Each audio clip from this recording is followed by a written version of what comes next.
안녕하세요. 2월 21일 금요일 아침마다 새로우니 이성재 목사입니다. 오늘도 여러분의 일상이 은총을 머금고 아름답게 빛나기를 바랍니다. 오늘의 묵상 본문은 마태복음 25장 31절에서 33절 말씀입니다. 인자가 자기 영광으로 모든 천사와 함께 올 때에 자기 영광의 보좌에 앉으리니 모든 민족을 그 앞에 모으고 각각 구분하기를 목자가 양과 염소를 구분한 것 같이 하여 양은 그 오른편에 염소는 왼편에 두리라. 아멘. 마태복음 25장의 공통점은 천국 비유라는 사실이죠. 우리가 천국 문 앞에 갔을 때 벌어질 일들을 설명하고 있습니다. 언젠가 우리 모두에게 닥칠 일들입니다. 그 순간에 어떤 일들이 우리에게 벌어질까요? 오늘 본문 32절, 33절을 다시 보시면 그는 모든 민족을 그의 앞에 불러 모아 목자가 양과 염소를 가르듯이 그들을 갈라서 양은 그의 오른쪽에 염소는 그의 왼쪽에 세울 것이다. 우리가 흔히 양과 염소에 대한 오해가 있습니다. 저는 어릴 때부터 또 청년 때까지 목사님들에게 이런 설교를 들었던 것 같아요. 양은 목자에게 순종하는 좋은 동물이고 염소는 목자에게 반항하는 나쁜 동물이다. 양은 순종하지만 염소는 뿔이 있어서 목자를 들이박는다. 그러면서 이 양 같은 교인 되십시오. 염소 같은 교인 되지 마십시오. 이런 설교를 들었던 기억들이 많이 있습니다. 맞는 말이기도 하지만 좀 오해가 많이 생기는 말이기도 합니다. 결론부터 말씀드리자면 양과 염소는 그냥 예를 들어서 나눈 것뿐이에요. A와 B로 생각하시면 됩니다. 염소는 무조건 나쁘다고 생각하시면 안 되고 또 문제의 교인을 염소 교인이라고 부르셔도 안 됩니다. 유대인들은 양과 염소를 같이 키웠다고 하죠. 생긴 게 비슷하게 생긴 동물이고 비슷한 것을 얻습니다. 젖을 짜고 털과 가죽, 고기를 얻지요. 그래서 이제 보통 양 3마리에 염소 1마리 정도를 섞어서 키웠다고 합니다. 지난번에 양의 특징을 살펴보았듯이 양은 정말 온순합니다. 때리면 맞고 늑대가 오면 그냥 잡혀 먹습니다. 게다가 도망을 잘 못 갑니다. 털이 많아서 잘 뛸 수도 없는 연약하고 볼품없는 짐승이죠. 그러다 보니 양은 모여서 삽니다. 혼자 있으면 불안해서 견디질 못해요. 더위에 약하기 때문에 다른 양의 그늘에 숨으려고도 합니다. 그래서 더 더워지는 것이죠. 그래서 성경은 양이 어리석다라고 표현을 합니다. 반면에 염소는 잘 모이질 않습니다. 염소는 혼자 산을 올라가고 언덕을 올라가죠. 염소는 양보다 용감합니다. 비탈질기를 양은 안 내려가려고 버티지만 염소는 내려갑니다. 그러니 둘 다 필요한 것이죠.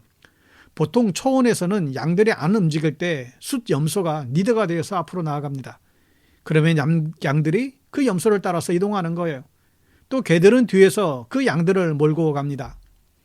그렇게 염소는 앞에서 양들을 이끌고 나아가는 것이죠. 이렇게 양과 염소는 같이 키웁니다.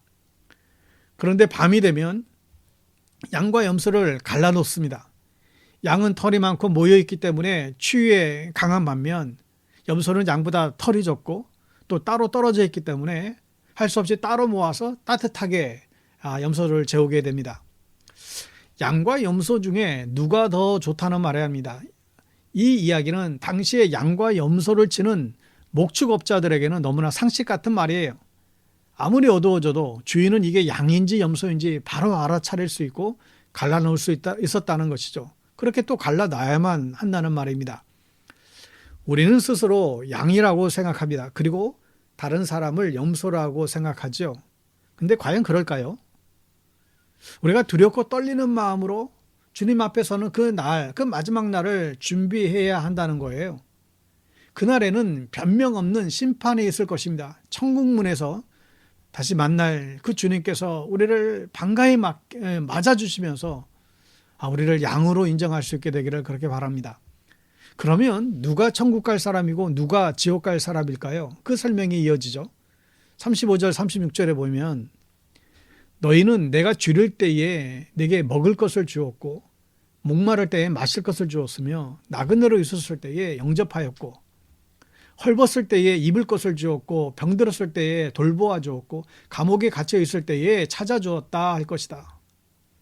천국 가는 사람들은 이런 사람들이라는 거예요. 예수님께 먹을 것을 드리고 마실 것을 드리고 나그네를 영접하고 헐벗었을 때 입을 것을 주고 병들었을 때 돌봐주고 감옥에 있을 때 찾아주었다.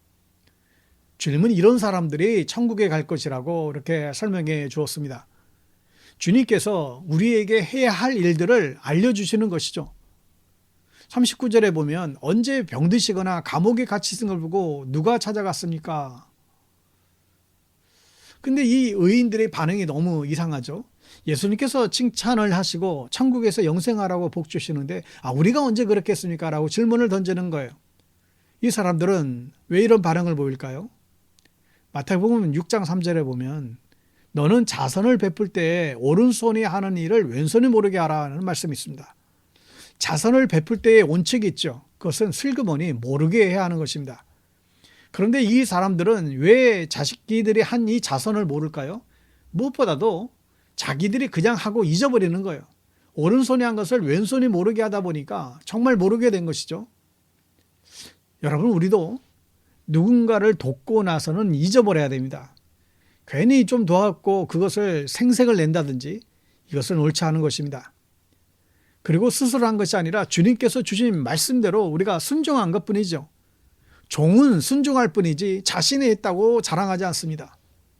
주님께서 나에게 쓸 수 있는 것을 주셨고 주님께서 나에게 베풀 능력을 주셨고 또 베풀라 명령하셨어요. 하여 내가 한 것이 아니라 굳이 기억하지 않는 것이죠. 여러분, 천국 가는 의인들은 자기가 한 선한 일들도 조차 기억하지 않습니다. 단지 하나님의 은혜만을 기억할 따름이에요. 나 같은 죄인 살리신 주 은혜에 놀라워 이 하나님의 은혜만을 우리가 기억할 뿐이죠. 여러분, 내가 한 일을 기억하지 마시고 그 일을 할 수 있게 도우신 하나님의 은혜를 기억하시기 바랍니다. 그러한 주님의 은혜로 사는 것을 여러분 고백할 수 있기를 간절히 축원합니다. 반대로 지옥 갈 사람들은 주님께서 나를 향한 어떤 선행도 못 받았다고 하는데도 했다고 고집을 피우는 거예요. 이 사람들의 말은 거짓말일까요? 그렇지는 않아요. 분명히 이 사람들도 선행을 베풀었습니다. 하지만 주님 주시는 명령과 주님께서 주시는 힘으로 하지 않았다라는 것이죠. 자신이 선하다고 생각하고 자만하며 다른 사람을 도왔던 것입니다. 이것을 주님은 인정하지 않으셨습니다. 여러분, 구원은 믿음으로 받습니다. 그러나 그 믿음은 행함으로 나타나야만 합니다. 가장 중요한 행함은 나보다 못한 사람들을 주님의 이름으로 돕는 거예요. 여러분, 예수의 이름으로 또 믿음으로 구제하시기 바랍니다. 그게 복받고 천국 가는 길이라고 주님께서 지금 우리에게 말씀하고 있습니다. 우리의 관심과 도움이 필요한 사람들이 누구인지 살펴보십시오. 그리고 그들을 주님의 이름으로 도울 수 있는 저와 여러분들 될 수 있기를 간절히 바랍니다. 기도하겠습니다. 하나님 아버지, 우리를 천국 잔치에 불러주셔서 감사합니다. 언젠가 우리가 천국 문 앞에서 양과 염소를 가르칠 때에 우리를 양의 무리에 섞여 주십시오. 또 주님의 양이 될 수 있기를 간절히 원합니다. 주님, 우리가 우리의 선행을 기억하지 말게 하시고 오직 이 모든 것을 가능케 하신 하나님의 은혜를 기억하며 살게 하여 주옵소서. 하나님, 우리의 믿음이 행함이 있는 믿음이 되기를 원합니다. 우리의 도움이 필요한 사람들을 찾게 하시고 또 그들에게 우리가 가진 것으로 도우며 살 수 있도록 저희들을 인도해 주십시오. 주님께 감사드리며 예수님의 이름으로 기도드립니다.